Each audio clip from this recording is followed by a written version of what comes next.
മണമുള്ള നേതാവേ, ആയിരം ആയിരം പിന്നാലെ. മതി, ഇനി നിങ്ങൾ ഇവിടുന്ന് ജയിച്ചോ.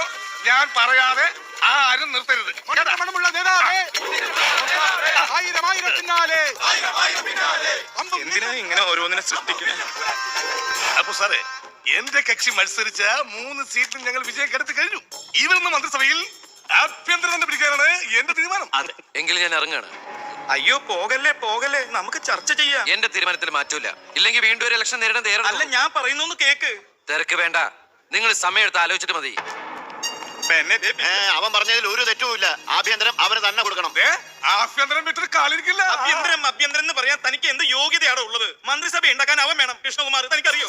ആർക്ക് എന്തൊക്കെ പറഞ്ഞാലും ആഭ്യന്തരം ഞാൻ വിട്ടു തരില്ല. തനിക്ക് കൈയിട്ട് വരാൻ പറ്റിയ ഒരു വകുപ്പ് തന്നാ പോലെ തരാം. എങ്കിൽ വനം മതി. നമുക്ക് സാവധാനം വെളുപ്പിച്ചെടുക്കാം. അതിന് യോഗ്യതയിലൊന്നും മാത്രം ആരും പറയരുത്. കാരണം ഞാൻ കാടിന്റെ മകനാണ്.